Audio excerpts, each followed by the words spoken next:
तो दोस्तों, हमारे चैनल ट्रिकी जी के गुरुजी में आपका स्वागत है। प्लीज़ हमारे चैनल को लाइक, सब्सक्राइब एंड शेयर करें।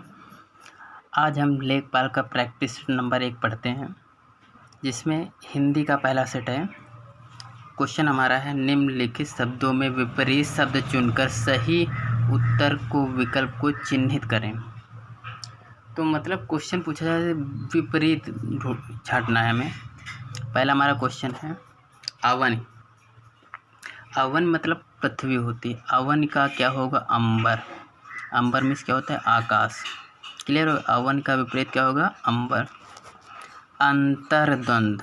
अंतर्द्वंद का क्या होगा? बहिर्द्वंद। जिसका संबंध अंतर्द्वंद मतलब का अंदर से संबंध, बहिर्द्वंद मतलब बाहर से। प्रवृत्ति। प्रवृत्ति का क्या होगा? निवृत्ति।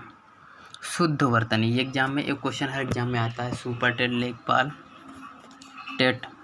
इसमें शुद्ध वर्तनी मतलब सही कौन सा शब्द सही लिखा है। जैसे ज्योत्सना, 99% लोग गलत लिख देते हैं। ज्योत्सना आदिजा बनेगी, या बनेगी आदिता, आदिशा ना। शुद्ध वर्तनी। आजीविका। आजीविका इस प्रकार, आजीविका। अगला है पूंजनी। हम लोग नॉर्मल भाषा में ऐसे लिखते हैं, लेकिन सही जो पूंजनी होता है ऐसे लिखा जाता है। आदि संबंधी लिखते हैं, पूंजनी ऐसे लिखा जाता है। अगला हमारा नेक्स्ट क्वेश्चन है, नींद पर विजय प्राप्त करने वाला। नींद पर विजय प्राप्त करना, जो नींद, जिसे नींद आती हो, नींद पर विजय प्राप्त करने को क्या कहते हैं? गूढ़ाकेश कहते हैं। क्या कहते हैं? अगला क्वेश्चन हमारा, कम बोलने वाला। क्वेश्चन नंबर 8, कम बोलने वाले को क्या कहते हैं? मिथ्याभाषी। क्या कहते हैं? मिथ्याभाषी। कम बोलने वाले को मिथ्याभाषी। अगला क्वेश्चन हमारा नेक्स्ट 9 नंबर क्वेश्चन है, जिसकी भुजाएं घुटने तक लंबी हो। अनेक शब्दों के लिए एक शब्द। इसमें क्या होगा? जिसकी भुजाएं घुटनों तक लंबी, उसे कहते हैं अजान बाहु। अजान बाहु। समबाहु मतलब जिसकी सभी भुजाएं समान, तो वह त्रिभुज जिसकी सभी भुजाएं समान हो उसे क्या कहते हैं? समबाहु। अगला नेक्स्ट हमारा क्वेश्चन 10 नंबर क्वेश्चन है, मछली के समान। मछली के समान आँखों वाली के लिए एक शब्द है। जिसकी मछली के समान आँख होती है उसे क्या कहते हैं? मीनाक्षी कहते हैं। क्या कहते हैं? मीनाक्षी। अगला हमारा नेक्स्ट क्वेश्चन है, मूल से संबंधित के लिए एक शब्द क्या होगा? मूल से कौन सा शब्द बनेगा? मूल से क्या होगा? मौलिक। क्या होगा? मौलिक। नेक्स्ट हमारा क्वेश्चन है, निम्नलिखित शब्दों में से तत्सम शब्द का चयन कीजिए। ये हर एग्जाम में क्वेश्चन पूछा। तत्सम शब्द वे होते संस्कृत भाषा के शब्दों को क्या कहते हैं? तत्सम। संस्कृत भाषा के शब्दों को क्या कहते हैं? तत्सम कहते हैं। जो नॉर्मल भाषा के शब्द, जो बोलचाल की भाषा में शब्द बोले जाते हैं, उन्हें क्या कहते हैं? तद्भव कहते हैं। इन शब्दों में से, निम्नलिखित शब्दों में से चयन कीजिए कौन सा शब्द तत्सम है। क्वेश्चन में अंश ऐसे लिखा है, अगला अंश ऐसे लिखा है, अंश लिखा है, अंश लिखा है। तो अंश सही, तत्सम क्या होगा? अंश।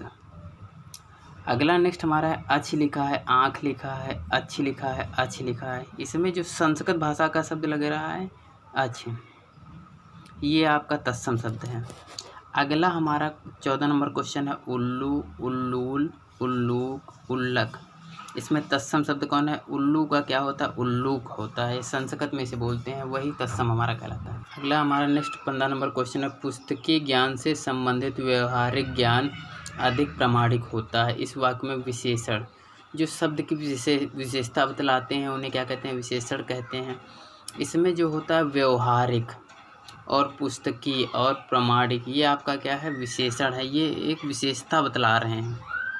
अगला है, लजीज के लिए कौन सा वाक्य उपयुक्त है? पहला विकल्प है, महेश ने लजीज मकान बनाया। दूसरा विकल्प है, राधा देखने में बहुत लजीज है।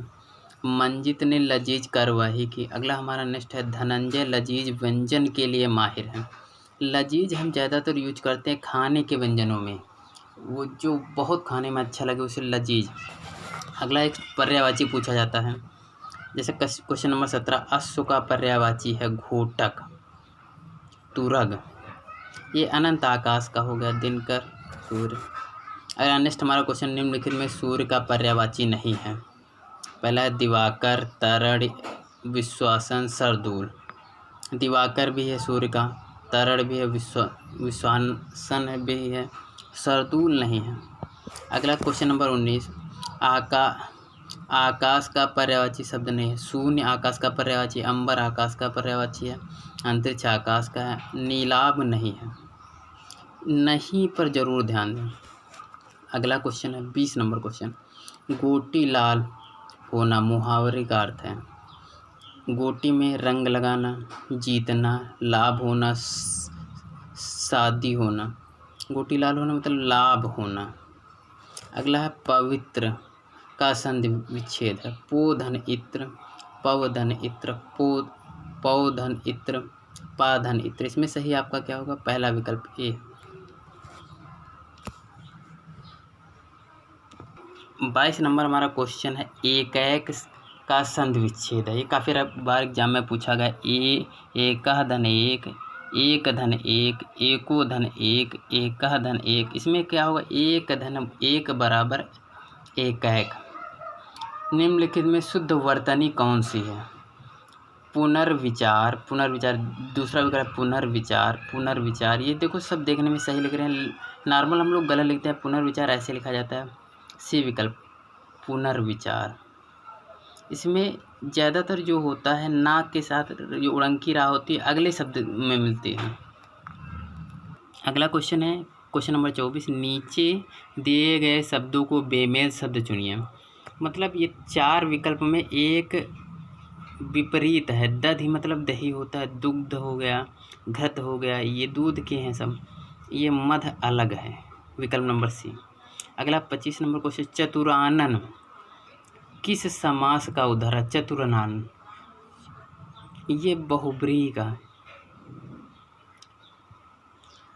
अगला हम प्रैक्टिस सेट आगे करते हैं जीके का। हाँ, क्वेश्चन नंबर ये प्रैक्टिस सेट में आता है। भारत ने कश्मीर के किस शासक के बुलावे पर अपनी सेनाएं कश्मीर भेजी? संग्राम सिंह, दिलेर सिंह, मेहर सिंह, हरि सिंह। किसने भेजी थी? हरि सिंह ने। अगला क्वेश्चन 52 नंबर क्वेश्चन है। थल सेना की मध्य कमान स्थित है। मध्य कमान कहाँ पर है? लखनऊ में। थल सेना दिवस कब मनाया जाता है? 15 जनवरी को। कब मनाया जाता है? 15 जनवरी को। और थल सेना का मुख्यालय कहाँ पर है? नई दिल्ली में। कहाँ पर है? नई दिल्ली में। और सबसे बड़ी पोस्ट कौन सी होती है थल सेना की, आर्मी की? जनरल। कौन सी होती है? जनरल। लक्ष्य क्या है? अगला हमारा क्वेश्चन है 53 नंबर क्वेश्चन। लक्ष्य है। पहला विकल्प है 2 सीटों वाला लड़ाकू विमान। बी विकल्प है भारत का पहला पायलट रहित विमान जिसमें पायलट नहीं होता। तीसरा है मल्टी बैरल रॉकेट लॉन्चर। उपरोक्त में से कोई नहीं। तो लक्ष्य क्या है? Multi barrel launcher. अगला नेक्स्ट हमारा क्वेश्चन है बड़ा इमामबाड़ा कहाँ स्थित है? पहला विकल्प है आगरा, लखनऊ, पटना। डी विकल्प है इलाहाबाद। तो बड़ा इमामबाड़ा कहाँ पर है? लखनऊ में। बड़ा इमामबाड़ा, छोटा इमामबाड़ा कहाँ पर है? लखनऊ में। अगला नेक्स्ट हमारा क्वेश्चन है पश्चिम निम्नलिखित में से किसने राज्य हड़प नीति को क्रियान्वित किया? लॉर्ड कैनिंग ने। दूसरा विकल्प लॉर्ड डलहौजी ने। तीसरा लॉर्ड हेस्टिंग ने। लॉर्ड रिपन ने। लॉर्ड डलहौजी ने राज्य हड़प नीति को लागू किया। काफ़ी बार क्वेश्चन पूछा जाता है। सांडों की लड़ाई किस देश का राष्ट्रीय खेल है? पहला विकल्प है स्पेन, दूसरा है पुर्तगाल, तीसरा है हंगरी, चौथा है पोलैंड। ये जो सांडों का युद्ध होता है ये राष्ट्रीय खेल स्पेन देश का है। अगला नेक्स्ट हमारा क्वेश्चन है प्रथम भारतीय नोबेल पुरस्कार विजेता थे। सीवी रमन। दूसरा विकल्प है रविन्द्रनाथ टैगोर। तीसरा विकल्प है हरगोविंद खुराना। चौथा है हमारा अमर्त्य सेन। तो प्रथम भारतीय नोबेल विजेता कौन थे? रविन्द्रनाथ टैगोर। इन्हें गीतांजलि पुस्तक के उपलक्ष्य में, कौन सी पुस्तक? गीतांजलि। इन्हें कब नोबेल पुरस्कार मिला? 1913 में। तो नोबेल पुरस्कार की शुरुआत कब हुई थी? 1901 में। सबसे पहला क्वेश्चन, नोबेल पुरस्कार की शुरुआत कब हुई? 1901 में। और सबसे पहले भारतीय नोबेल पुरस्कार विजेता कौन थे? रविन्द्रनाथ टैगोर। कब मिला था? 1913 में। किस पुस्तक में? गीतांजलि। अगला नेक्स्ट हमारा क्वेश्चन है निम्नलिखित में से कौन सा भारत के प्रथम परमाणु रिएक्टर से संदर्भित है? पहला विकल्प है रोहिणी, दूसरा है उर्वशी, तीसरा है अप्सरा, चौथा है कामायनी, कौन सा है, अप्सरा। अगला नेक्स्ट हमारा क्वेश्चन, तिरंगे को राष्ट्रीय ध्वज के रूप में किस अधिवेशन में स्वीकार किया गया? तो ये कौन से, लाहौर कांग्रेस अधिवेशन में। तो तिरंगे में लंबाई चौड़ाई का अनुपात कितना होता है, 3:2। अगला नेक्स्ट हमारा क्वेश्चन है, निप्पन जापान को दिया गया नाम है जिसका अर्थ है, निप्पन, इसमें क्वेश्चन पूछा है, निप्पन किस देश का पुराना नाम है, जापान का। जापान की राजधानी क्या है, टोक्यो। जापान की मुद्रा क्या है, येन। राजधानी क्या है, टोक्यो, क्या है, टोक्यो। तो पहला विकल्प है सूर्योदय का देश, दूसरा है पैगोडा का देश, तीसरा है उत्तरी ध्रुव प्रकाश का देश, चौथा है ज्वालामुखी भूकंप का देश। तो जापान को क्या कहते हैं, सूर्योदय का देश।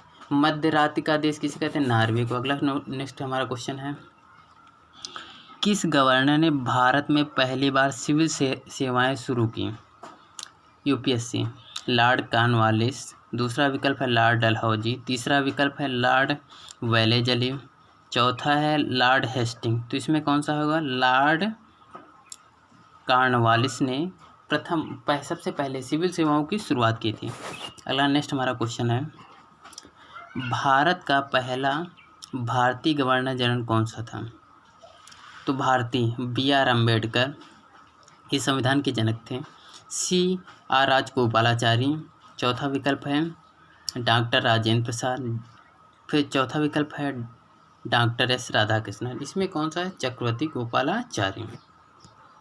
अगला हमारा क्वेश्चन है, रीडिस्कवरी ऑफ इंडिया किसने लिखी? रीडिस्कवरी ऑफ इंडिया, पहला विकल्प गुरुचरण दास, अरुंधति राय, Meghnath Desai, Mangal Pandey.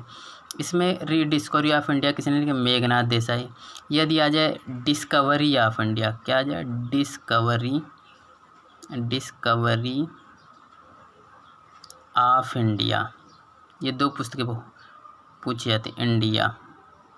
Discovery of India किसने लिखा था, जवाहरलाल नेहरू, JL नेहरू ने लिखा था। दो क्वेश्चन पूछा, rediscovery of India Meghnath Desai, discovery of India Jawaharlal Nehru. अगला इंपॉर्टेंट क्वेश्चन नेक्स्ट हमारा क्वेश्चन, चंडीगढ़ का रॉक गार्डन किसने बनाया था? पहला विकल्प है किशनचंद, दूसरा है नेकचंद, तीसरा है ज्ञानचंद, चौथा है मूलचंद। रॉक गार्डन का निर्माण किसने कराया, नेकचंद ने। अगला क्वेश्चन हमारा है, तिलवाड़ा का जैन मंदिर निम्नलिखित में से कहाँ पर स्थित है? श्रवणबेलगोला में, पारसनाथ पर्वत पर, इंदौर पर, माउंट आबू पर्वत पर। कहाँ पर है, माउंट आबू, राजस्थान। अगला नेक्स्ट हमारा क्वेश्चन है, महात्मा गांधी की हत्या कब हुई थी? 30 जनवरी 1947, 30 जनवरी 1948, 30 जनवरी 1946, तीसरा विकल्प, चौथा विकल्प है 30 जनवरी 1949। महात्मा गांधी की हत्या कब हुई थी? 30 जनवरी 1948 को नाथूराम गोडसे ने इनकी हत्या की थी। इसलिए 30 तारीख को शहीद दिवस के रूप में मनाते हैं। किस दिवस के रूप में? शहीद दिवस।